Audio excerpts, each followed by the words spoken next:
New York, September 13th, 1881. A peculiar new social club waits anxiously for its final member. For their inaugural meeting to proceed, someone, anyone, must fill the last seat. The leader grows impatient and drafts a bellboy to join them temporarily. But the young waiter, glancing nervously around the ominously decorated room and counting the figures at the table, pales with fear. Why? Because he believes joining this gathering means he won't live to see another year. Just as the waiter's dread reaches its peak, the missing guest finally arrives, sparing the terrified server. But what was this enigmatic group, and what do they have to do with science and superstition? Let's find out. Hello and welcome. We're thrilled to have you join us as we explore fascinating and lesser-known stories from the history of science. The best part? You don't need any technical background, just an open mind and eager curiosity. Let's begin. The newly formed organization was christened the 13 Club, created by Assembly of Skeptics united in a bold mission to confront and defy the superstitions of their time. Its members gleefully smashed mirrors, strolled under ladders, spilled salt with abandon, opened umbrellas indoors and mocked age-old taboos. At first glance, this may seem like a frivolous pastime, but their purpose was surprisingly noble in nature.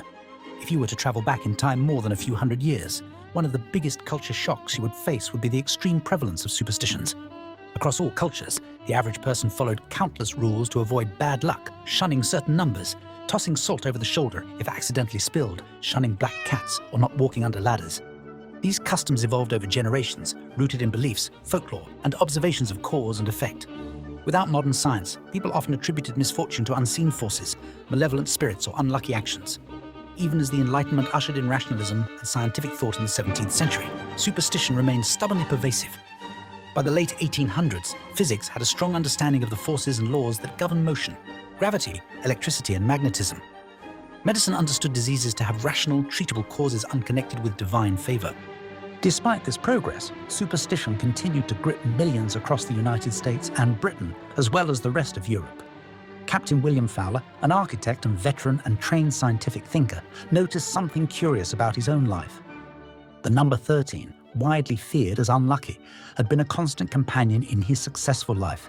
He attended school number 13, fought in 13 Civil War battles, built 13 structures, and belonged to 13 clubs. Clearly, the infamous number posed no threat to him. With this in mind, Fowler conceived a bold idea. What if a group of like-minded individuals came together to deliberately defy superstitions, testing their validity in a playful yet public way?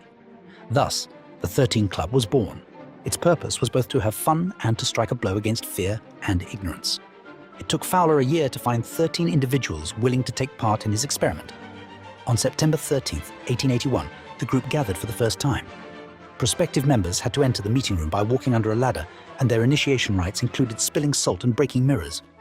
The menus featured 13 courses, often with macabre themes like coffin-shaped lobster salads. It was a night of revelry, laughter, and fearless defiance. This brings us back to the poor waiter, nearly roped into the meeting as the 13th member. The waiter's terror illustrates just how deeply these beliefs were ingrained in society. Despite the ridicule they faced, Fowler and his club aimed to prove that these fears were baseless.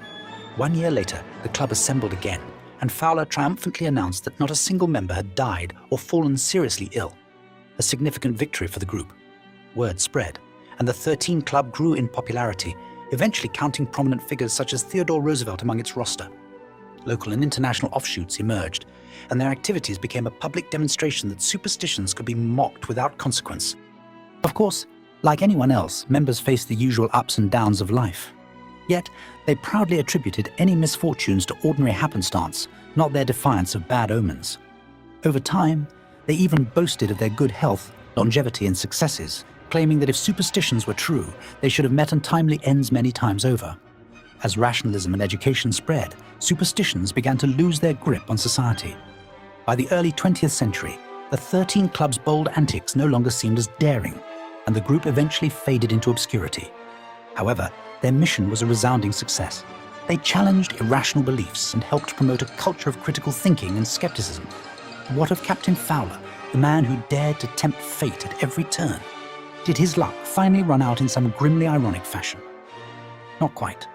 After years of health and good fortune, Fowler passed away peacefully in his sleep in 1897 at the age of 71, a few years beyond the average life expectancy of the time. His life proved what he had always believed. Bad luck is nothing more than the stories we tell ourselves. And as he departed this world, calmly, unremarkably, and well past the age many expected, he left us with one final message. Superstition only holds power if we allow it to do so. Thanks for watching.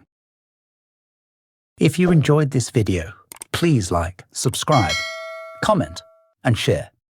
It's really appreciated